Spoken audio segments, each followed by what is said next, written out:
Once upon a time, in a quiet mountain village, there lived an elderly man named Elias.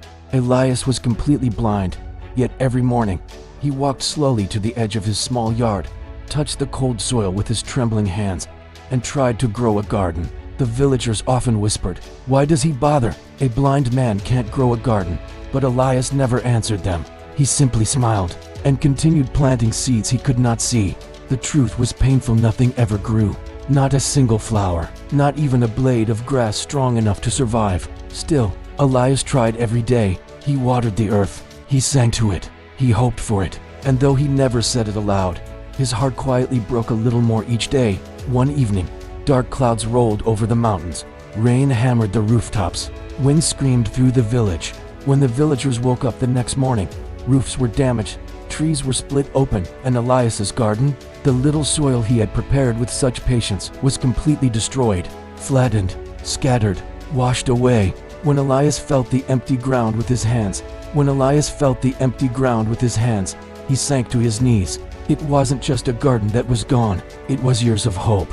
For the first time, the old man whispered, "Maybe they were right, maybe I was foolish." He sat there in silence, letting the broken soil slip through his fingers. Later that day, a young traveler named Leo came to the village seeking shelter. When he heard about the blind gardener who never gave up, he went to meet him. He found Elias sitting alone beside the ruined garden. "Sir," Leo said softly, "I heard this was once your dream."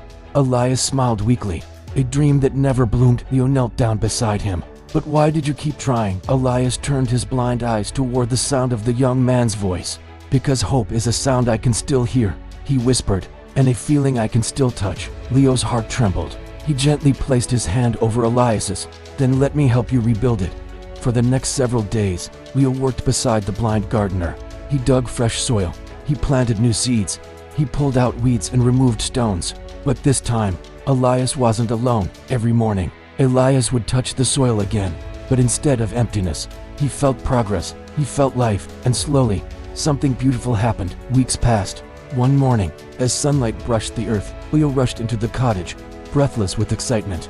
"Elias, come quickly." The old man stepped outside, his hands searching the air. Leo gently guided his fingers toward a stem. A leaf, a soft, delicate petal. Elias froze. His hands trembled. A tear escaped the corner of his blind eyes. "A flower," he whispered. "A real flower." It was the first bloom of his life. The garden he had waited years for had finally begun. The villagers gathered, watching in awe. The same people who once doubted him now felt moved by the sight of a blind man touching his first blossom. Elias held the flower to his heart as Leo said, "You didn't fail because you were blind. You failed because you were alone." Sometimes, he continued, strength is not about doing everything by yourself, but allowing someone to hold your hand in the storm. Elias smiled, a smile brighter than the morning sun. Seasons passed, and Elias's garden became the pride of the village. Flowers of every color danced in the wind. Travelers stopped just to admire them. And Elias? He touched each bloom like a blessing, even though he could never see them, because he didn't need eyes to feel beauty. He had grown it with his heart. Moral of the story: sometimes storms break what we built, but they also bring the people who help us rebuild. Strength isn't only in enduring life alone, it's in accepting support, believing again, and letting hope bloom even in darkness.